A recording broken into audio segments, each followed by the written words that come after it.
Welcome back. We are extremely excited to be debuting a new segment here on Fox 56 News. At the end of each month, we'll check in with our friends at the Bluegrass Realtors Association to talk about the housing market. This morning, we are joined by Randy Newsome and Richard Gibbens. Let's first talk about the end of this year, this last quarter. We've seen the housing market appears to be holding strong across the most major categories. So what are y'all seeing?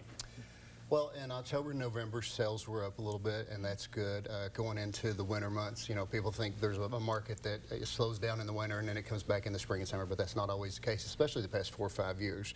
And pending sales and new listings were also up in those 2 months, respectively, and into the double digits. And then inventory levels have increased since COVID. Let me start off by saying, a healthy market in real estate is 6 to 8 months worth of inventory.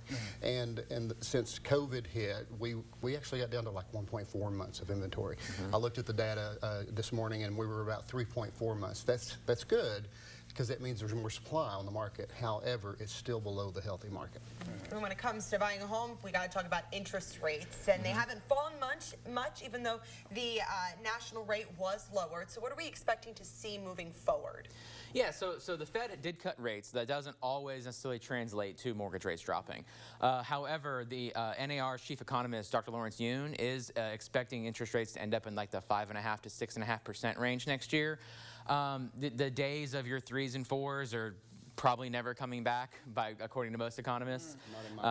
Yeah, and historically, 5.5 to 6.5 is a very good rate. Okay. Yeah. That's not good for 2 people who like to buy a house one day, buy a home one day. So what does this all mean for people who are going to be looking to buy a home in early 2025? Well, what you have to look at is price appreciation has to take a factor in. You got to, if you're looking to buy a house, get with a lender, get pre-approved, let them talk you into knowing what you can afford. And when we look back, the PBA here in Fayette County said, I think a few months ago back in the summertime, in the past 10 years, the prices had doubled. So last year we saw an 8% increase in value just in Fayette County alone. So if someone's waiting for those interest rates to go down, thinking they're going to go down to this miraculous 3%, it's not going to happen. So when you look at that, though, if the house prices are increasing 8%, the difference between a 5% and a 7% mortgage on a $300,000 house is about $4,000 a year. But with that same house price, $300,000 and an 8% increase, you gain $24,000 in value. So that offset is pretty good. You're paying $4,000 or $4,800 to gain $20,000 in value.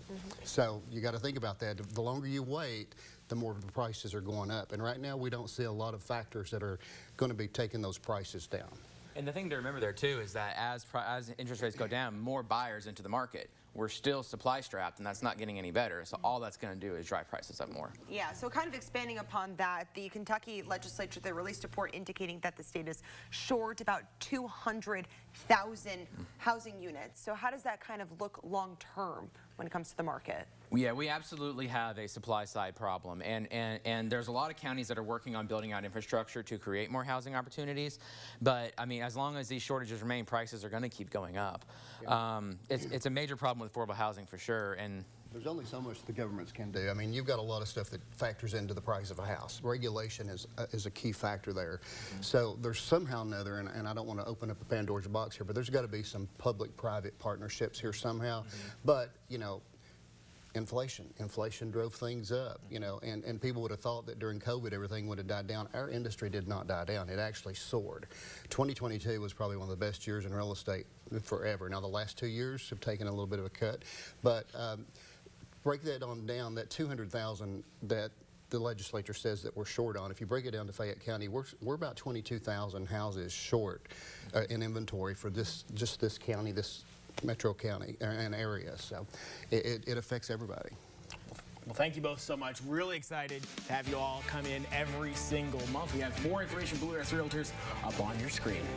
We'll be right back with the final half hour newscast after the break. You're watching Fox 56 News, our home.